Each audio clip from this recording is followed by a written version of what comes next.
ఈ రోజే డౌన్లోడ్ చేయండి. మీ ఫేవరెట్ షోస్ చూడండి. త్వరగా లోడ్ పంపించేస్తారా? తప్పకుండా వస్తుంది. సంక్రాంతికల్లా పంపించేస్తాం, మీరేం భయపడకండి. సరే. నమస్తే నరసింహ గారు. నమస్తే బాబు. ఏమైందండి? సడన్ గా సరుకు పంపించట్లేదని చెప్పారంట. ఈసారి సరుకుని వేరే వాళ్ళ మిల్లుకి ఇస్తానని మా తమ్ముడు మాటిచ్చాడంట. అందువల్ల నేను ఇవ్వలేకపోతున్నాను బాబు. వాళ్ళకి మీరు ఎంత ఇస్తున్నారో చెప్పండి, అంతకంటే తక్కువ ధరకే నేను తీసుకుంటాను. లేదు బాబు, ఆల్రెడీ సరుకు పంపించేశాం. సారీ, ఏమనుకోకు.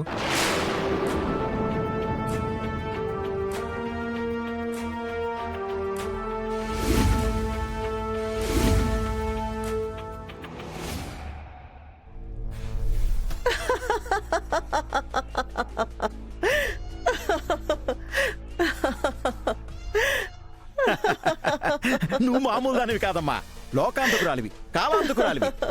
ఇగో నువ్వేదైతే చెప్తాడన్నావో ఒక్క ముక్క కూడా పొల్లుపోకుండా అదే అప్పచెప్పాడమ్మా దళారి.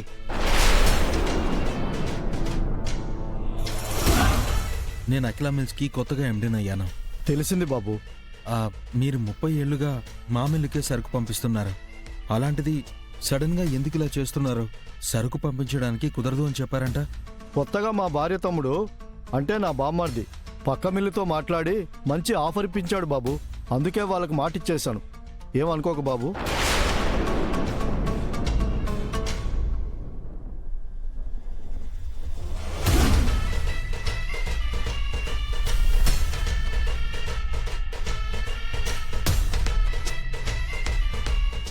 ఏమనుకోకే అంటే ఆడేమనుకుంటాడు. ఆళ్లపాటి అఖిలాండేశ్వరితో పందెం కాయడం తప్పు అనుకుంటాడు. ఫ్యాక్టరీని వాడు నడిపించడం అంత సులువు కాదని వాడు తెలుసుకుంటాడు అత్తయ్యా.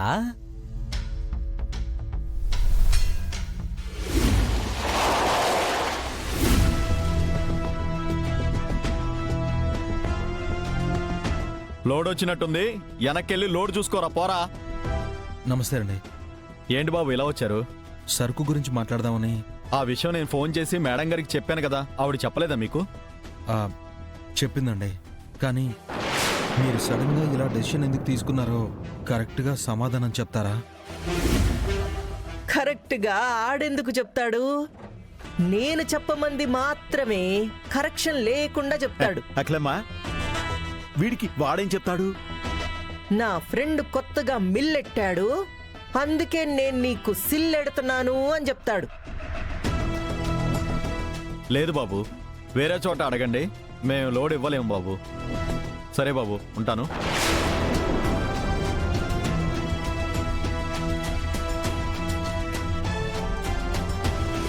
అత్తయ్యా అత్తయ్యా అత్తయ్యా, నీది మామూలు ఆట కాదత్తయ్యా.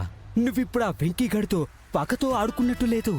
నెక్స్ట్ రాజకీయాల్లోకి వెళ్తున్నావు కాబట్టి ఇక్కడ నెట్ ప్రాక్టీస్ చేస్తున్నట్టుందత్తయ్యా.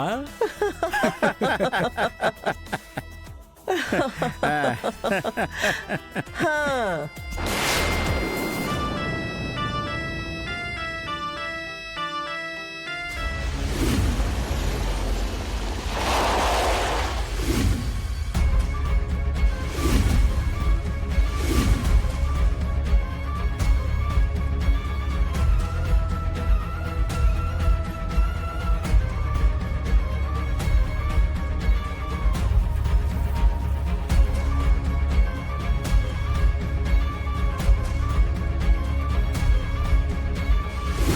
లేదు బాబు, అది కాదండి నేను చెప్పేది. మీరు ఎన్ని చెప్పినా లోడ్ ఇవ్వడం కుదరదు.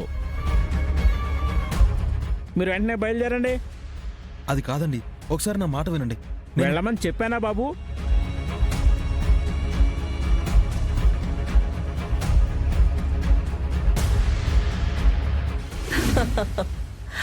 ఇన్ని రోజులు వాడు నా మీద నా కూతురి మీద పాటలు పాడినాడు. ఇప్పుడు వాడికి పాట పాడి వినిపించాలా? పాట ఏరా భద్రం? అవునత్తయ్యా, ఈ సిచ్యువేషన్ లో వాడికి ఆ శ్రోతుల కోరిక మేరకు ప్రముఖ గాయకుడు భద్రం పాడుతున్న పాట నీ గూడు చెదిరింది, నీ గుండె పగిలింది, ఓ సిట్టి వెంకి ఎవరు కొట్టారు, నిన్నెవరు కొట్టారు? అఖిలమ్మ కొట్టింది నిన్ను, అఖిలమ్మ కొట్టింది.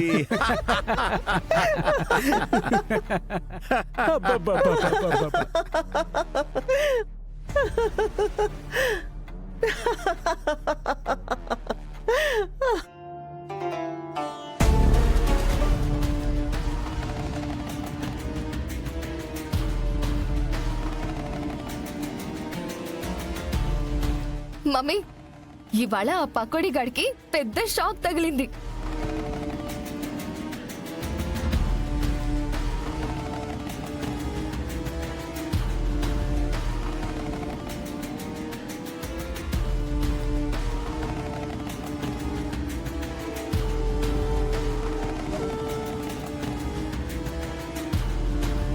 మమ్మీ చూడు వాడి ఫేస్ ఎలా మాడిపోయిందో.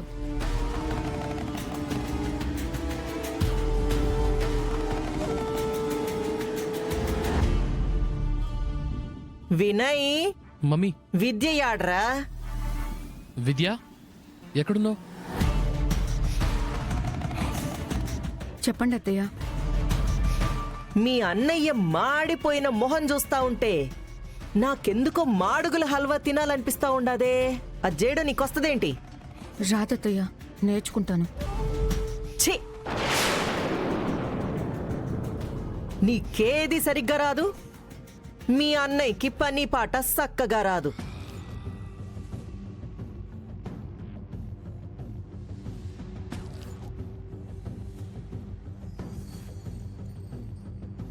అయ్యో మమ్మీ, ఈ పకోడీ బావకి పని చక్కగా రాదే, మొక్కానికి పాట మాత్రం బాగా వచ్చు.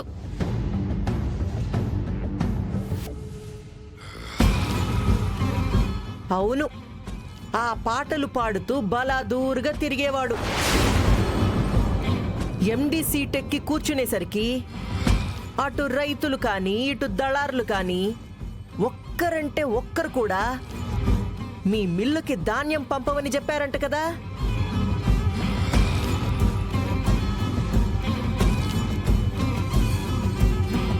వాళ్ళందరి ముందు పాటలు పాడకపోయినావా అబ్బి? ఎవడో ఒక్కడైనా ధాన్యం పంపేవాడేమో.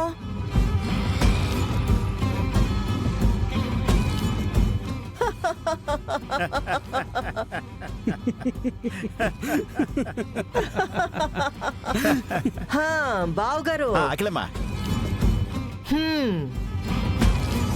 దేవరపాటి వెంకటేష్ నాయుడని ఇంత బారు పేరున్నా కానీ ఒక్కరంటే ఒక్కరు కూడా ధాన్యం పంపమని ఎందుకు చెప్పినట్టు? పేరు పొడుగుంటే సరిపోతుందా అమ్మా? హ, నీకులా పెద్దరికం ఉండొద్దు. పాటలు పాడితే సరిపోతుందా? హ, నీలా పలుకుబడి ఆడొద్దు.